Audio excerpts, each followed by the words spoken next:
Continuamos con nuestra serie. Juan capítulo 1 del verso 35 al 42 es lo que nos toca en esta noche. Vamos a leer la palabra de Dios que dice así, Juan 1 del 35 al 42. Al día siguiente, Juan estaba otra vez allí con 2 de sus discípulos y vio a Jesús que pasaba y dijo, he ahí el Cordero de Dios. Y los 2 discípulos le oyeron hablar y siguieron a Jesús. Jesús se volvió y viendo que le seguían les dijo, ¿qué buscáis? Y ellos le dijeron, Rabí, que traducido quiere decir, Maestro, ¿dónde te hospedas? Él les dijo, venid y veréis. Entonces fueron y vieron dónde se hospedaba y se quedaron con él aquel día porque era como la hora 10. Uno de los que oyeron a Juan y siguieron a Jesús era Andrés, hermano de Simón, Pedro. Él encontró primero a su hermano Simón y le dijo, hemos hallado al Mesías, que traducido quiere decir Cristo. Entonces lo trajo a Jesús. Jesús, mirándolo, dijo, tú eres Simón, hijo de Juan, tú serás llamado Cefas, que quiere decir Pedro. Amén. Hasta aquí es la palabra del Señor. Inclinemos nuestro rostro y vamos a pedir la dirección de nuestro Dios. Padre bueno, Padre santo, Dios maravilloso. Padre, hacemos una pausa y pedimos, Señor, tu guía. En el nombre de tu Hijo Jesús, Señor. Padre, por favor, Cristo, por favor, ilumínanos ahora, Señor. La mente, el corazón, Dios mío. Llénanos hoy de tu palabra, Padre. Abre nuestros ojos para ver lo maravilloso que es tu palabra, que la podamos atesorar para no pecar contra ella, Señor. Oh Padre, ayúdanos a que cada alimento que comemos, como el de hoy, sea para nuestra edificación, Señor, para la fortaleza de nuestra vida espiritual, Padre. Ayúdanos, Señor, a permanecer fieles siempre a tu palabra, fieles, Señor, a Jesucristo, a tus preceptos, estatutos y mandamientos, Señor. Padre, ayúdanos a ver hoy aquí en esta porción de tu palabra lo que tienes para nosotros, lo que tienes para tu iglesia, lo que tienes para cada uno de nosotros de forma individual, Señor, y también colectiva como un cuerpo en Cristo. Te lo pedimos, Señor, ilumínanos. Aparta de nosotros, Señor, toda liviandad, Señor. Aparta de nosotros todo prejuicio, Padre. Aparta de nosotros el pecado, Señor. Aparta de nosotros la distracción y los pensamientos mundanos, Padre amado, con los cuales simplemente pecamos delante de ti al escuchar tu solemne sermón de adoración. Padre, por favor, centra nuestra mente y nuestro corazón en ti. Te lo pedimos en el nombre de Jesús. Amén y amén. Amén. En el libro de Juan Bunyan, llamado El Progreso del Peregrino, que alguno habrá oído hablar de él, probablemente la mayoría no, pero alguno ha oído hablar de él. En este libro, en donde se habla alegóricamente de un personaje que se llama Cristiano, que deja su familia, deja su casa, deja su ciudad, porque esa ciudad él ha comprendido, ha entendido que va a ser destruida dentro de poco tiempo. Bien, en ese libro, con este personaje cristiano, él se encuentra en un momento dado de su vida con alguien que se llama Evangelista. Y Evangelista lo que hace es testificarle del Señor a Cristiano. Y le indica el camino para encontrar aquel lugar donde él puede dejar su carga. Evangelista lo que hace es indicarle hacia dónde debe ir, dónde se encuentra el Señor y dónde está la puerta estrecha por la cual él debe de cruzar para entonces caminar por la senda estrecha hacia la ciudad celestial. Asimismo, hermanos, de la misma manera que Evangelista hizo con Cristiano en este libro, veremos cómo Juan el Bautista, aquel testigo fiel del cual ya habíamos hablado bastante en otras ocasiones, no se cansa de disminuir su influencia o autoridad que tenía, menguando cada vez más, que él no tiene problema en repetir lo mismo una y otra vez tocante al verbo de vida. y dice que Él es el Cordero de Dios que quita el pecado del mundo. No tiene problema en repetir, diciendo a sus discípulos, en este caso Andrés y Juan, son sus discípulos de Juan el Bautista, ahora a ellos les va a decir que sigan a Jesucristo, que sigan al Salvador del mundo. Bien, vamos a leer el verso 35 al 37. Verso 35 dice: al día siguiente Juan estaba otra vez allí con 2 de sus discípulos y vio a Jesús que pasaba y dijo: he ahí el Cordero de Dios. Y los 2 discípulos le oyeron hablar y siguieron a Jesús. Qué interesante, ¿verdad? Ahora nos encontramos en el tercer día de nuestra secuencia, desde aquella vez que vino una delegación desde Jerusalén. Vino una delegación desde Jerusalén a preguntarle a Juan el Bautista quién era él. ¿Se acuerdan de aquella vez? Y desde aquel momento, desde aquella interrogación, han pasado 3 días. Ahora nos encontramos en ese tercer día. Y lo que el Bautista ya había testificado en público, hace 2 semanas lo vimos, a los ojos y oídos de las multitudes, ahora lo vuelve a repetir, lo repite de una forma solemne y privada a sus discípulos. Ya no a una multitud. Él está con sus discípulos y les dice: he ahí el Cordero de Dios. El Bautista vio a Jesucristo, hermanos, quien era su primo. Lo observó, ¿verdad? Y al observarle, en este caso, el día anterior, Jesús venía hacia él. Y él le dijo a las personas: he ahí el Cordero de Dios que quita el pecado del mundo. En esta ocasión, Jesús pasaba alejándose, probablemente yendo al lugar ya de su descanso o al lugar en el que él moraba. Entonces Juan lo ve de lejos, está con sus discípulos y le dice: he ahí el Cordero de Dios. Y probablemente le apuntó con la mano: he ahí el Cordero de Dios. Y sus discípulos, bueno, Juan lo que estaba haciendo en este caso era una invitación formal a sus propios discípulos de seguir de ahora en adelante a Jesucristo, quien fuera el Salvador del mundo, aquel que quitará el pecado del mundo.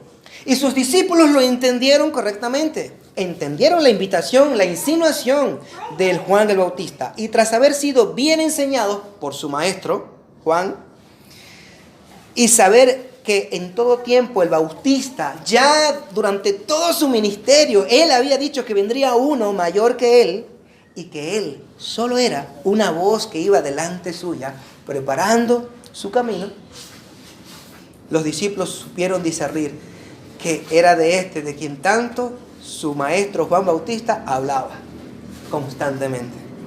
Ellos habían sido bautizados en agua para perdón de pecados por Juan el Bautista.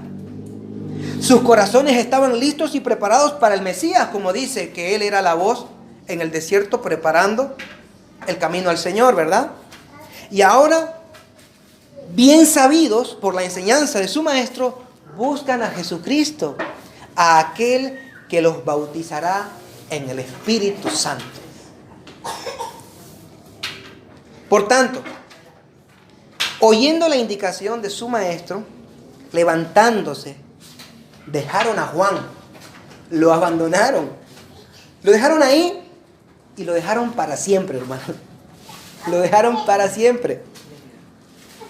Y se fueron en pos de Cristo.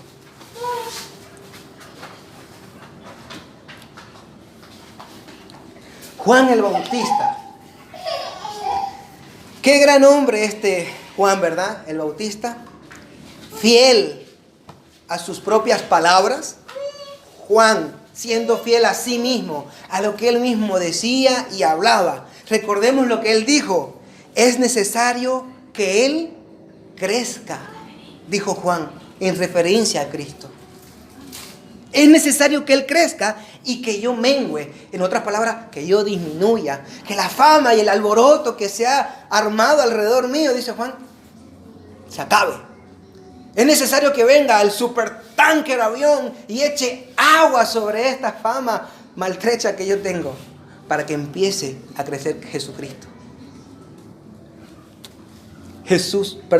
Juan el Bautista, este gran hombre de Dios, el más grande sin duda. Miguel Núñez dice de Juan el Bautista lo siguiente: el único que trabajó, hablando de Juan el Bautista, esforzadamente haciendo discípulos para pasárselos a otro, esto es a Jesús, fue Juan el Bautista. El único pastor, si pudiéramos llamarle pastor, que hizo discípulos para luego dárselo a otro. Ese fue Juan.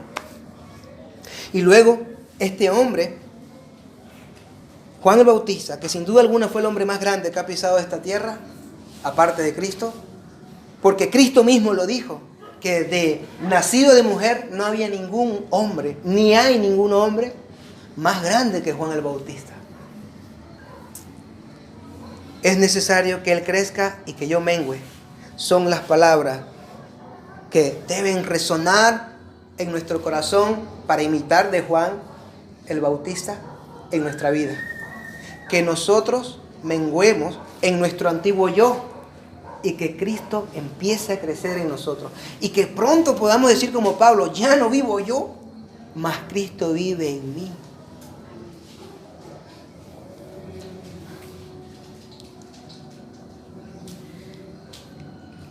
Ellos le siguieron. Ellos oyeron y siguen a Jesús. Verso 38. Jesús se volvió y viendo que le seguían, les dijo: ¿qué buscáis? Pregunta Jesús a estos dos discípulos intrépidos que ahora están siguiendo a Cristo. Y ellos le dijeron: Rabí, que traducido quiere decir maestro, ¿dónde te hospedas? Él les dijo: venid y veréis. Entonces fueron y vieron dónde se hospedaba y se quedaron con él aquel día porque era como la hora 10:00. ¿Qué buscáis? Pregunta Jesús. ¿Qué pregunta, hermano? Yo quiero que pienses en esa pregunta. ¿Qué buscáis? Aquí podríamos hacer una pausa al contexto del momento y pensar para nosotros en esas palabras y decir: ¿qué busca el hombre en esta generación? ¿Qué busca un hombre en esta generación? ¿Qué busca el cristiano de esta generación? ¿Qué buscas tú? Cristo te pregunta: ¿qué buscáis? El mundo, en verdad, no busca a Dios. Todo lo contrario, el hombre se aleja de Dios, huye de Dios, no quiere nada de Dios, es enemigo de Dios, se esconde de Dios. Piedra de tropiezo para los judíos, escándalo y necedad para los gentiles, los griegos. Pero para ti, para mí, que somos cristianos, nosotros que nos decimos ser hijos de Dios, nosotros debemos de buscar a Dios. Y lo debemos de buscar en la faz del rostro de Cristo. Es decir, a través de conocerle íntimamente a Él. A través de verle a Él en las páginas de este Evangelio, entre otros. ¿Lo ven? ¿Qué buscas, por ejemplo? Te pregunto, al venir como iglesia de Dios a este lugar o a cualquier otro. ¿Qué buscas cuando vienes a reunirte como iglesia? ¿Saludar a alguien? No tenía nada mejor que hacer y como no tenía otra cosa mejor que hacer, vengo a hacer la última opción, que es ir a la iglesia. Voy a ver si canto un rato. Me gustan las canciones, me gusta cómo toca allá el hermano. ¿Qué buscas cuando vas a la casa de Dios como cuerpo a reunirte con el cuerpo de Cristo, que es la iglesia? ¿Y qué esperamos encontrar cada vez que nos reunimos? Es decir, ¿cuáles son las expectativas que nosotros tenemos cada vez que venimos a este lugar? Y Cristo pregunta: ¿qué buscáis? ¿Qué buscamos? Busquemos a Cristo. Busquémosle a Él. Incansablemente, hermanos. Busquemos su alimento a través de su palabra para ser llenos de Él, para tener vida en Él. Ellos, Andrés y Juan, Estos son los dos discípulos que tenía Juan el Bautista en ese momento. Son Andrés y Juan, el que está escribiendo. Juan, a lo largo de toda la carta, nota informativa, abro paréntesis, a lo largo de toda su carta no se menciona a sí mismo. Todos los teólogos concuerdan por la humildad de Juan. ¿Bien? Por su propia humildad. Pero como se mencionan todos los demás, y luego se menciona al escritor como alguien que siempre está presente y objetivo, y estaba, y yo estuve, y fuimos, ese era Juan. Aquí está Andrés y Juan, y ellos le saludan con honra y le dicen Rabí. ¿Qué significa Rabí? Aquí Juan, el autor, el discípulo, traduce el término. Rabí es un término arameo, ¿ya? Arameo, y significa, como bien lo dice aquí, maestro, ¿vale? Ahora bien, es un término de honra, es un término honroso. El ver que Juan traduzca un término arameo con el cual los judíos están familiarizados, yo quiero que escuches eso. Todo judío en aquella época estaba familiarizado con el arameo. Si Juan tiene que traducir el arameo, es porque él no tiene, en primer lugar, pensado escribirle, o no tiene en mente a escribirle a judíos. En la mente de Juan, en su pensamiento y en la dirección de su escrito, él tiene en mente griegos, gentiles, gente que no es judía. No está diciendo que no sirva para los judíos, pero sino que tiene en mente que lo van a leer personas que no son judías. Por eso tiene que explicar términos de los judíos. Si tuviera que escribirle a judíos, es redundante explicar lo que significa judío. Es como que yo les explique a ustedes la jerga de lo que significa el lai, pues. Todos sabemos lo que es eso. Pero si yo me pongo a escribirle a alguien y me pongo a explicar lo que eso significa, es porque entiendo que otros que no son de acá, de nuestra ciudad, van a leerlo. Por lo tanto, vemos entonces que Juan, el evangelio, es un evangelio dirigido al mundo entero. Qué interesante, hermanos. Al mundo entero. Cristo ilumina, ¿verdad? Inspira a uno de sus apóstoles para escribir un evangelio que sea un mensaje para todo el mundo, para todos. De ahí Juan 3:16, de tal manera amó Dios al mundo que tranquilamente pudo haber dicho, dio este evangelio, que es para todo el mundo. Pero acaba mejor, dio a su Hijo unigénito para que todo aquel que en él crea no se pierda, mas tenga vida eterna. Andrés y Juan le preguntan, ¿dónde te hospedas? Queremos, Señor, hablar a solas contigo. Eso es lo que significa. Están inquiriendo, ¿dónde te hospedas, Señor? Queremos tranquilidad contigo y queremos oírte hablar. Queremos escuchar lo que tengas para nosotros. Por tanto, por favor, dinos, ¿dónde te hospedas? Lo que estaban haciendo también dicen algunos, por la gramática griega, los expertos, ¿ya? Y comentaristas dicen que ellos se estaban prácticamente autoinvitando, como diciendo, ¿dónde vives? ¿Podemos ir? Señor, ¿dónde estás ahora? ¿Te acompañamos un rato? Se autoinvitaron. Uno de los primeros paracaidistas, pero del siglo I, que les cayeron al Señor Jesucristo. ¿Nos invitas? Los discípulos buscaban sinceramente a Jesucristo, hermanos. Y querían conocerle sinceramente más y de forma más íntima. Recuerden, ellos ya tenían la información de su buen maestro Juan el Bautista. Pero ahora quieren ir e intimar con aquel que se llama el Cordero de Dios. Bien lo dijo el profeta Jeremías en el capítulo 29, versos 13, para los que están apuntando. Me buscaréis y me encontraréis cuando me busquéis de todo corazón. ¿Qué tal? El Señor dice, me buscaréis, ciertamente, el que me busque. Y cuando lo hagáis, me encontraréis. Cuando me busquéis de todo corazón, me vais a encontrar. Me buscaréis.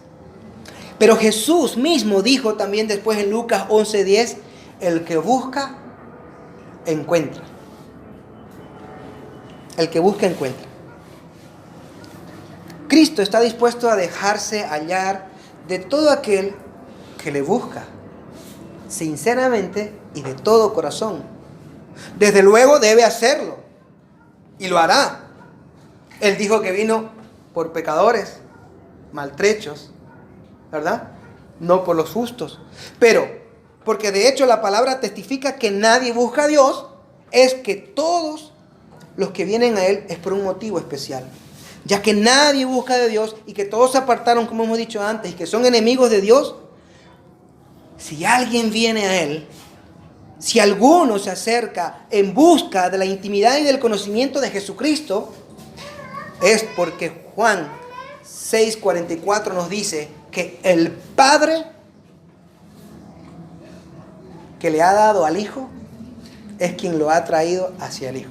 El Padre mismo los trae al Hijo, porque nadie puede venir a mí, dice, a menos que el Padre lo haya enviado a mí. Yo quiero que vayamos para leerlo, porque vamos a leer otro versículo más. Hay un par de hojitas más adelante, ahí en Juan 6, en el versículo 44. Fíjate el motivo de por qué algunos sí buscamos a Dios, sí vamos a Él. Juan 6:44 dice lo siguiente: nadie puede venir a mí, está hablando Jesucristo, si no lo trae el Padre que me envió. O sea, que si el Padre no te trae, tú no puedes venir a mí. El Padre debe traerte hacia mí. El Padre que me envió.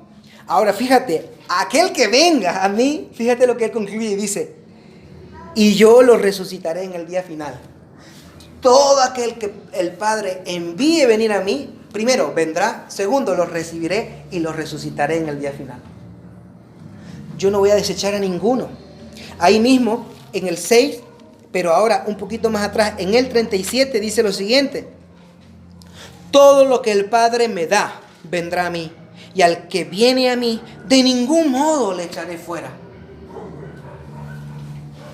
Hay personas que están apesadumbradas por sus pecados, apesadumbrados por sus pensamientos.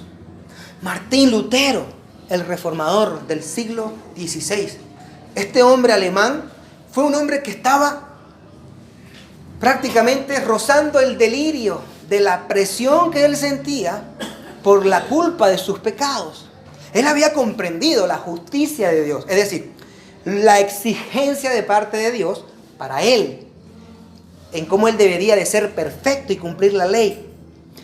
Y al verse que no podía, se sentía apresionado, se sentía de alguna manera torturado, se sentía mal, porque él, de alguna manera, no encontraba consuelo para sus propios pecados que sí lograba ver.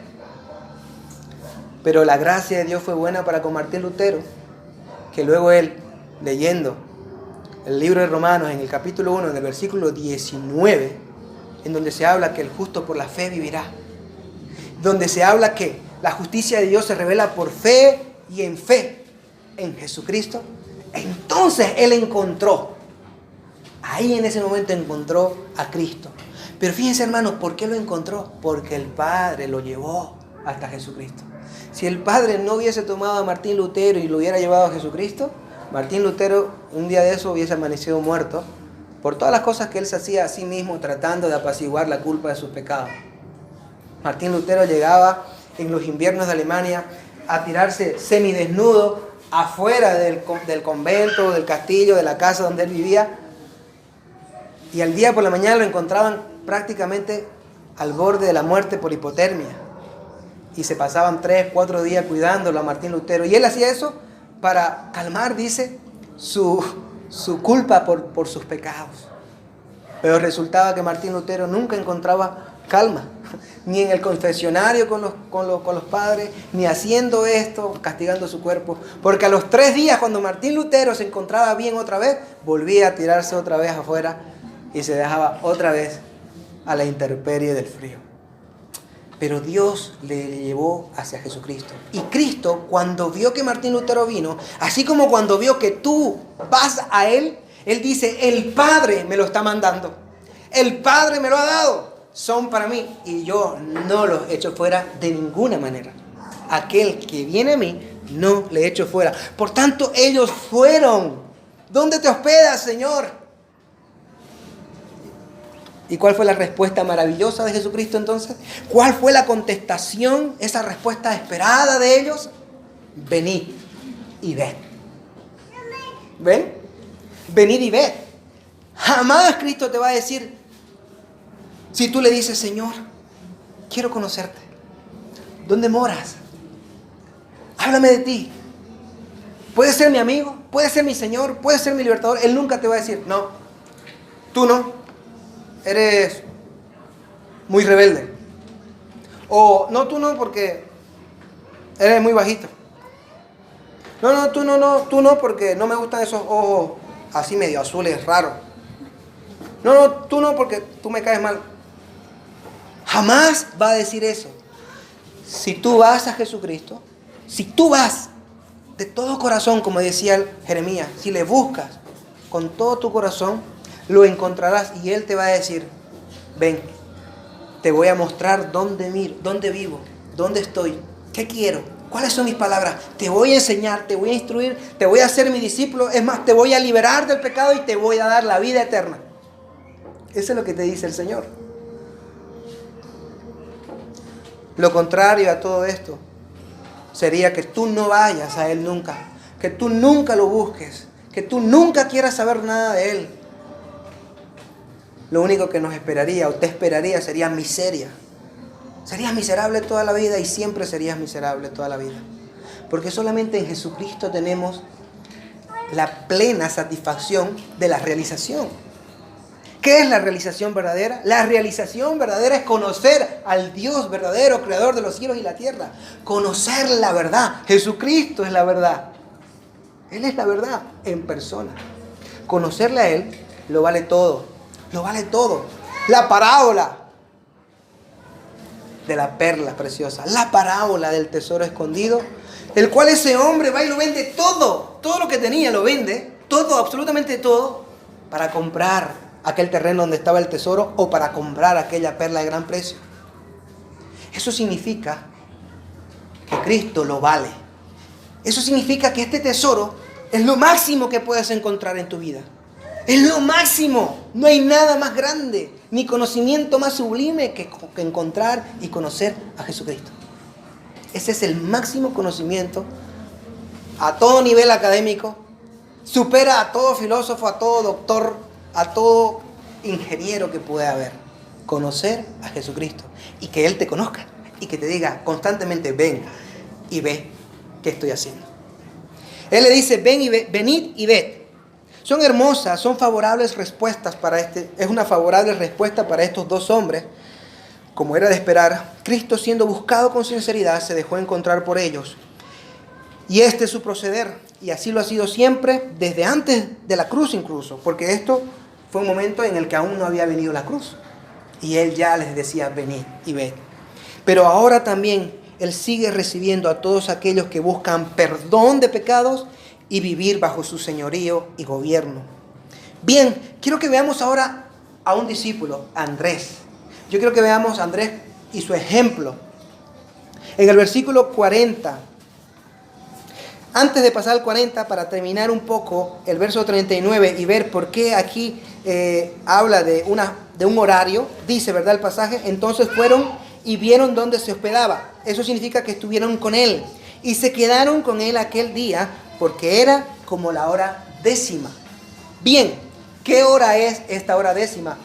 ¿Y qué nos dice el hecho de que el escritor mencione la hora 10? Primero nos menciona o nos dice que Él era un testigo ocular de los hechos. En otras palabras, Él estaba ahí presente, tan presente que se acuerda hasta de la hora. Él estaba ahí. Era uno de los presentes. La hora 10. Si lo vemos desde el punto de vista judío, es decir, cómo contabiliza el hebreo el horario, hay dos maneras. Pero la más factible sería que sean las 4 de la tarde contando desde las 6 en adelante, 10 horas. Pero, como acabamos de decir antes, probablemente, en vista que Juan está escribiendo a un público gentil, lo más normal es que esté utilizando probablemente un calendario de una forma horaria griega, o mejor dicho, romana.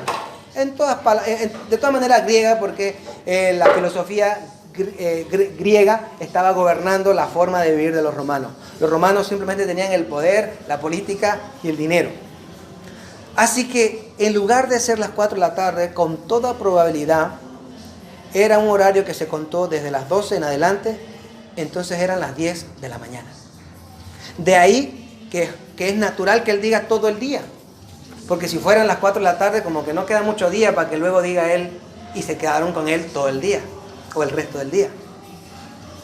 Eran las 10 de la mañana, y esto concuerda porque en el mismo día, más adelante, Andrés, que es lo que vamos a ver ahora, encuentra a su hermano, Pedro. Si hubiesen sido las 4 de la tarde, supongamos, en aquella época sin luz eléctrica, a las 6 de la tarde ya era de noche, 6 y media, ya estaba en oscuridad. Y las cosas se dejaban de hacer, los viajes, los que estaban en viajes buscaban un hostal, un lugar para reposar hacia las 4 o 5 de la tarde, porque a las 6 ya tú te arriesgabas a quedarte sin posada porque se podían llenar. Así que eran las 10 de la mañana con toda seguridad, porque luego Andrés tuvo tiempo de encontrar a su hermano Pedro. He aquí entonces con ustedes Andrés, y quiero hablarles un poquito de él. Andrés, versículo 40, uno de los dos que oyeron a Juan y siguieron a Jesús era Andrés, hermano de Simón Pedro. Andrés era un discípulo que no fue muy famoso, hermanos. No hay una carta de Andrés, ni el Evangelio de Andrés. Tampoco el Evangelio ni los Hechos relatan milagros de Andrés.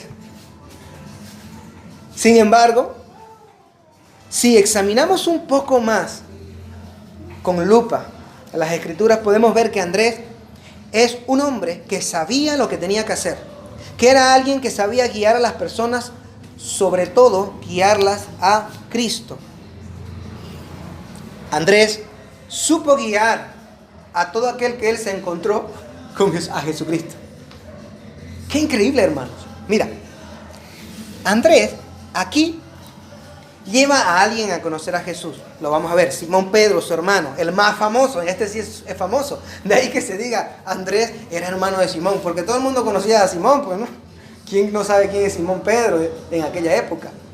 Recuerden, Juan está escribiendo en el año 90 y los evangelios de Mateo, Marco y Lucas fueron escritos entre el año 60 al 65. O sea que 30 años después escribió Juan. Juan da por hecho que todos los demás o la gente ya leyó los otros evangelios y que ya pues Andrés es conocido, aunque no tanto, ¿no? Por eso él dice Andrés, el hermano de Simón Pedro. Aquí tenemos a Andrés llevando a Jesús a su hermano. Pero también lo tenemos en otros 2 lugares, llevando a otras personas hacia Jesús. Esto ocurrió, por ejemplo, en Juan, en el capítulo 6, versos 8 y 9, no lo vamos a leer. Le llevó a un niño con panes de cebada y pescado, antes de la multiplicación de los panes y los peces. ¿Quién fue el que le llevó hacia Cristo al niño que tenía los panes y los peces? Fue Andrés. Andrés fue el que le dijo, Señor, aquí hay un niño.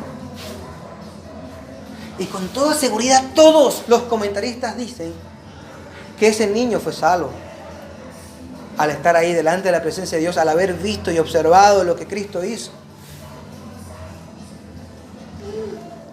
Pero Andrés también en Juan, en el capítulo 12, 20 al 22, les llevó hacia Cristo a unos griegos que querían conocerlo. Pero es que estos griegos primero se encontraron con Felipe, el diácono.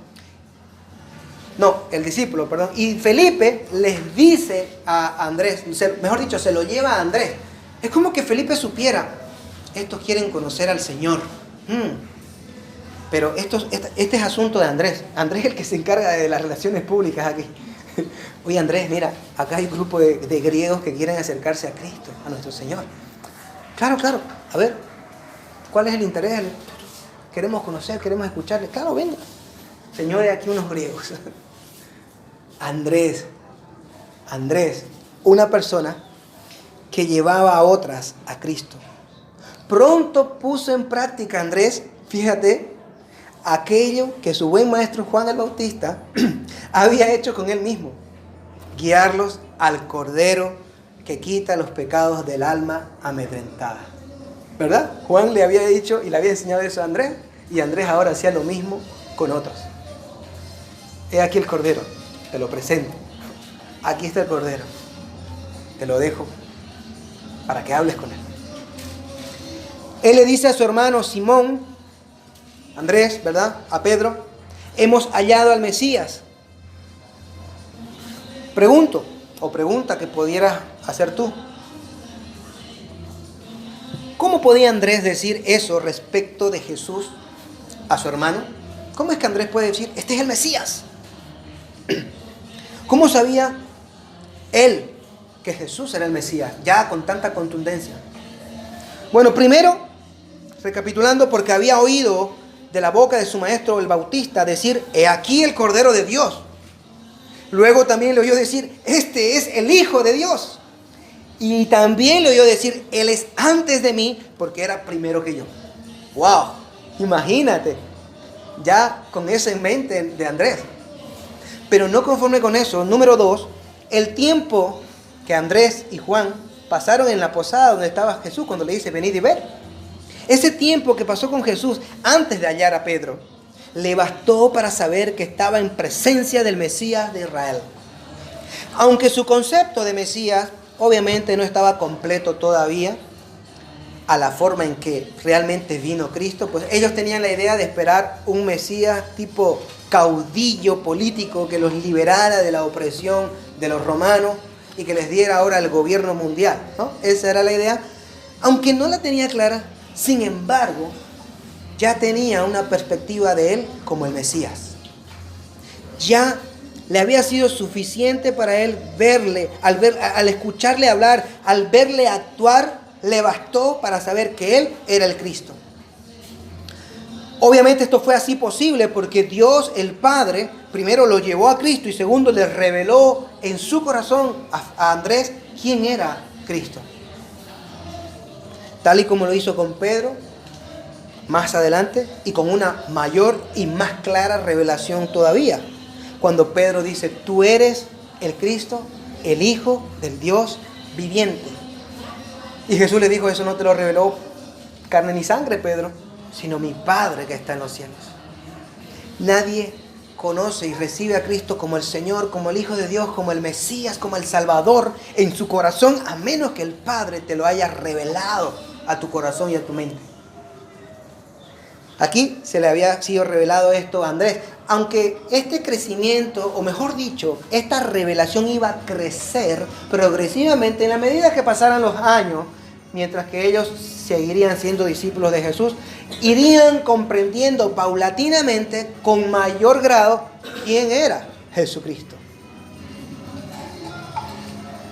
Hablemos de Simón, el hermano de Andrés. Él encontró, ¿verdad? El versículo 41, primero a su hermano Simón y le dijo, hemos hallado al Mesías, que traducido quiere decir el Cristo. Entonces lo trajo a Jesús. Jesús, mirándolo, dijo, he aquí ahora lo que Jesús le va a decir a Simón, con la mirada penetrante de Cristo, el Dios del universo, el Verbo hecho carne, la luz del mundo, el Cordero de Dios que quita el pecado del mundo, le va a decir a Cristo lo siguiente. Tú eres Simón, hijo de Juan. Tú serás llamado Cefas. Tú eres Simón, hijo de Juan, o Jonás en algunas traducciones. Tú serás llamado Cefas, que quiere decir Pedro. ¡Wow! Tú lees esto en tu casa tranquilamente y si no te detienes, si no meditas un poquito, se te puede pasar muchísimo, mucho material y contenido espiritual hay en este pasaje, hermano. Bien, Simón será llamado Cefas. Ahora, Cefas en arameo quiere decir Pedro, que es un nombre en griego. Tanto Cefas como Pedro en griego significa piedra. Entonces, ¿qué significa Cefas o Pedro, que es la traducción de Cefas? Significa piedra. Jesús, quiero que te des cuenta increíblemente Increíble, hermanos, lo que yo encontré aquí estudiando este pasaje. La riqueza que hay en este versículo. Jesús estaba transmitiendo un mensaje a Simón. Al cambiar su nombre por Cefas, le estaba dando todo un mensaje, toda una predicación. Simón, hoy eres Simón, un hombre inestable. Te conozco, Simón, te conozco. Eres un hombre inestable, impetuoso, sin dominio propio, iracundo. Pero ¿sabes qué, Simón? Mañana serás Pedro. ¿Y qué significa Pedro? Piedra. Simón, mañana serás un hombre firme. Simón, tú estás llamado a convertirte en un hombre de carácter sólido, como lo es una piedra sólida. Ahora sí, Simón, te cuento que no va a ser rápido. Primero, no va a ser rápido. Va a ser un proceso lento para llegar a convertirte en una piedra. Y este proceso lento también será doloroso. Será difícil. Será duro. Esto nos lleva entonces a recordar, y ya estamos en el último punto. Esto nos lleva a recordar, hermanos, que así es como se produce nuestra santificación. En este pasaje se está hablando de la santificación. Tú, Simón, hombre inestable, de doble ánimo, dubitativo, débil, que te dejas llevar por todas las cosas, falto de fe, te convertirás en Pedro, en un hombre sólido, con una fe sólida, con un carácter sólido, piadoso, recto, justo. Serás uno de los líderes de la iglesia. Ahora bien, será doloroso el proceso. Tardará aproximadamente unos 3 años. Medio un riesgo de ahogarte en el mar. Me negarás y sufrirás mucho en tu corazón por lo que hiciste. Aún antes de negarme, en realidad, todavía mostrarás tu irascibilidad de iracundo al cortarle la oreja a Malco cuando van a venir a apresarme. Pero el día que yo me vaya, unos 50 días después, en Pentecostés, Pedro, cuando la promesa del Espíritu Santo, el Consolador, venga, Pedro, serás transformado, Pedro. Cuando el Espíritu Santo venga y tú seas lleno del Espíritu, serás otro hombre, valiente. Ya no me negarás, ya no tendrás temor, sino que te pararás, Pedro, junto con los otros 11 y darás el primer sermón de mi iglesia. Y 3,000 almas se convertirán con tu sermón, Pedro. Y será un sermón en el cual tú serás bien claro y acusarás a los judíos de asesinos, porque te habrás convertido en Pedro y no más Simón. Asimismo, en nuestras vidas, hermanos, en nosotros, así como Simón, y como Dios obra y trabajó en Simón, trabaja en nosotros, trabajará en nosotros. La santificación será un proceso siempre difícil y duro, pero no hay una opción en este caso, hermanos. La santificación del creyente que viene a Cristo, que Jesús lo recibe, luego lo recibe porque el Padre lo envió, ¿verdad? Ese creyente no tiene opción, porque conocemos las palabras del autor de Hebreos, y aquí hemos predicado varias veces de eso. El autor de Hebreos dice, en el capítulo 12, sin santidad nadie verá al Señor. Hebreos 12:14. Sin santidad nadie verá al Señor. Todos debemos pasar de aquel impetuoso, débil, dubitativo, falto de fe, sin dominio propio, llamado Simón, a convertirnos en unos Pedros, en piedras firmes, de carácter firme, de fe firme, no titubeante por las cosas que me pasan en la vida. No estar jugando con el cristianismo y con ser un discípulo del Señor. No ser discípulo a mi antojo, hoy sí, mañana no. El Señor te va a llevar. ¿Y dónde radica la dificultad? En que a veces nosotros no vamos a querer, pero Dios lo va a hacer. Filipenses 1:6, la obra que Él empezó en cada uno de ustedes, Él la perfeccionará. Y no te va a pedir permiso, Él la va a perfeccionar. Es decir, Él va a hacer de ti ese Pedro, esa piedra firme. Aunque a veces te va a doler, aunque a veces será dificultoso, aunque a veces te va a traer consecuencias dolorosas, problemas, aflicciones en la vida. Qué gran ejemplo entonces. Vemos cómo el Señor le cambia el nombre a Pedro, quizás con el propósito de mostrarle a Pedro también, esa era tu antigua vida, Pedro. Simón, ahora serás Pedro. De hecho, cuando uno lee todos los evangelios, los 4, te das cuenta que las veces que Pedro metía la pata, entre comillas, o se hacía una relación con las cosas del mundo, no necesariamente pecaminosa, sino quizás hablando de su suegra, hablando de su casa y cosas así, se le mencionaba como Simón. Simón que vivía en tal lugar, o Simón, o la suegra de Simón. O Simón, cuando estaba diciendo algo que no debía, o se había equivocado. Como diciéndole, estás actuando otra vez como el de antes. Está siendo un Simón. Pero cuando él era fuerte, era firme, cuando él sobresalía, o mejor dicho, no sobresalía, simplemente obedecía y hacía lo que debía hacer, entonces era llamado Pedro.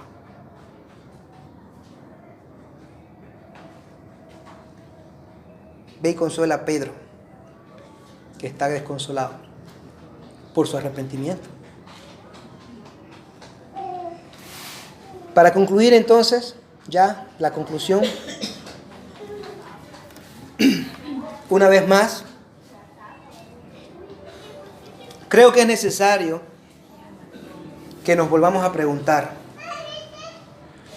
¿qué buscamos, hermanos? Ciertamente, en verdad, debemos de buscar a Cristo. Y una vez que le hallemos, una vez que le encuentras, te pregunto, ¿guiamos a otros hacia Él? Ciertamente así debe ser. La gran comisión de la iglesia es ir y hacer discípulos. Somos discípulos que hacemos discípulos. ¿Saben por qué también hacemos discípulos y por qué queremos hacer discípulos? Porque nos encanta ser discípulos. Amamos al Señor Jesús. Disfrutamos siendo discípulos del Señor Jesucristo. Y queremos que ese gozo, ese deleite, también se lo podamos dar a otro. Y buscamos activamente de forma deliberada ser santificados, solidificados, para ser firmes como una piedra. Es una pregunta. ¿Lo buscamos de forma intencionada y deliberada? Con la intención de, he aquí, soy así hoy. Señor, me propongo cambiar. Señor, pongo mi disposición a cambiar, mi tiempo, mi esfuerzo para cambiar. Deliberado, intencional. Dejemos de buscar la vanidad del mundo y busquemos a Cristo. Su palabra, su gracia y el señorío sobre nuestras vidas. Es decir, que nos gobierne. Busquemos ser gobernados por Él, ser sus siervos. Ahora, una vez que lo tienes a Cristo, no escondas a Cristo. Testifica a otros de Él. Guía a otros al lugar donde encontraste agua para saciar tu sed. Lleva a otros a comer el maná que descendió del cielo, el que realmente es alimento para vida eterna. Testifica de Cristo y no te calles. Nunca. Finalmente, esfuérzate y sé valiente. Sí, no desmayemos, no nos amedrentemos por las dificultades que enfrentemos. Mantente firme, no en la piedra, sino en la roca ahora que es Cristo, la roca gigante, grande que es el Señor. No te muevas de ella ni a la derecha ni a la izquierda. Busca vehementemente con todo tu corazón la comunión con Dios. Busca conocerlo en su palabra. Pasa tiempo con ella cada día, todos los días. Así como te alimentas tu cuerpo con carne y con arroz, alimenta tu espíritu y renueva tu mente con la palabra de Dios todos los días. Y todo bien sazonado y bien cubierto de oración. El ingrediente que le pone sabor al alimento. La oración. Orad sin cesar, dice Dios por medio del apóstol. Orad y no desmayéis. El espíritu está dispuesto, pero la carne es débil, dice nuestro buen Señor Jesucristo. Amén. Amén. Vamos a orar.